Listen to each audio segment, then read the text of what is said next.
ఎలక్షన్కి గాను వైఎస్ఆర్సీపీ అత్యంత ప్రతిష్టాత్మకంగా తీసుకున్నటువంటి సిద్ధం సభ ఈరోజు కొన్ని గంటల్లో రాప్తాడు అనంతపురం రాప్తాడులో జరగబోతోంది. అయితే ఈ సభలో ఆంధ్రప్రదేశ్ ముఖ్యమంత్రి వైసీపీ అధినేతగా జగన్మోహన్ రెడ్డి తమ పార్టీకి సంబంధించిన మేనిఫెస్టోని రిలీజ్ చేయడానికి మొత్తం సిద్ధం చేసుకున్నట్టుగా మన దగ్గర సమాచారం ఉంది. అయితే ఈ మేనిఫెస్టోలో ముఖ్యమైనటువంటి అంశాలను మాత్రమే ఆయన ఈ సభలో బయటపెట్టే అవకాశం ఉంది. వాటిల్లో 3 ఉన్నాయి. ఆ 3 బయట పెడతారా, 2 బయట పెడతారా, ఏవైనా 2 లేదా 1 బయట పెడతారా అనేది మనకు తెలియదు.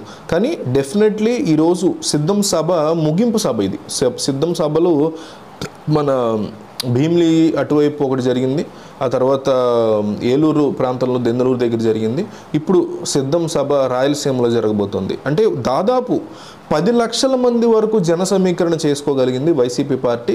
ఈ సభలు సక్సెస్ చేసుకోగలిగింది 2 సభలు కూడా. 3వ సభ కూడా ఈ 2 సభల కంటే భారీగా సౌత్ ఇండియాలోనే బిగ్గెస్ట్ పొలిటికల్ సభ, అంతమంది జనం వచ్చారు అనేటువంటి ఒక మీటింగ్ కింద రికార్డ్ సృష్టించాలని కూడా వైసీపీ ప్లానింగ్ చేస్తుంది.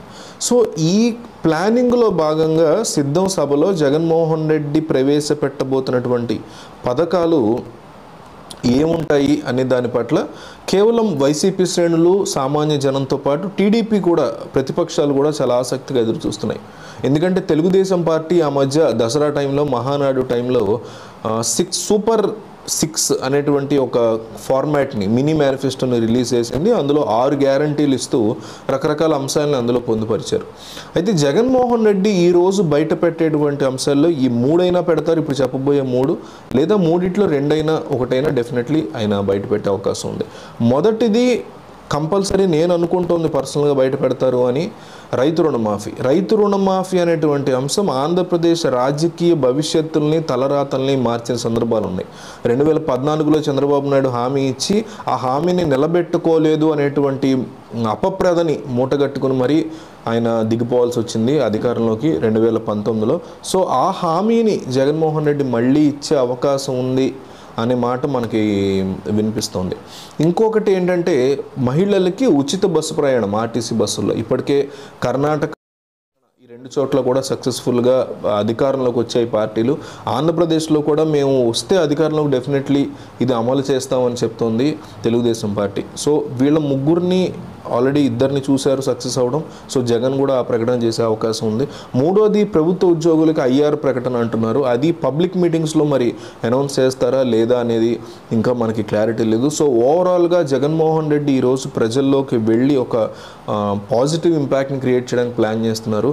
సో మీరు చెప్పండి, రానున్నటువంటి ఎన్నికల్లో ప్రజలు ఎవరి వైపు నిలబడబోతున్నారు? ప్రజలు ఓట్ ఫర్ జగన్ లేదా ఓట్ ఫర్ చంద్రబాబు ఎట్లా ఉన్నారు, ప్రజల నాడి ఎట్లా ఉందనేది మీరు వీడియో కామెంట్స్ మిస్ అవ్వకుండా చెప్పండి. ఎందుకంటే సర్వే సంస్థలు ఉంటాయి, ఆ సర్వే సంస్థలు యూట్యూబ్ కామెంట్స్ని చెక్ చేస్తూ ఉంటాయి. యూట్యూబ్లో ప్రజల యొక్క నాడి ఎట్లా ఉంది, ఎందుకంటే బయట ఉండే ప్రజలే యూట్యూబ్లో కూడా వీడియోలు చూసే ప్రజలే ఒకటే కాబట్టి, సో ప్రజల నాడి ఎట్లా ఉంది, వాళ్ళు ఎవరి వైపు ఉన్నారు అనేది తెలుసుకోవడానికి వాళ్ళు ఎక్కువగా యూట్యూబ్ కామెంట్స్ మీద డిపెండ్ అవుతారు. కాబట్టి వీడియో చూసి వెళ్ళిపోకుండా కంపల్సరీ కామెంట్స్లో ఓట్ ఫర్ జగన్ లేదా ఓట్ ఫర్ చంద్రబాబు అని మీ అభిప్రాయాన్ని కామెంట్లో తెలియజేయండి.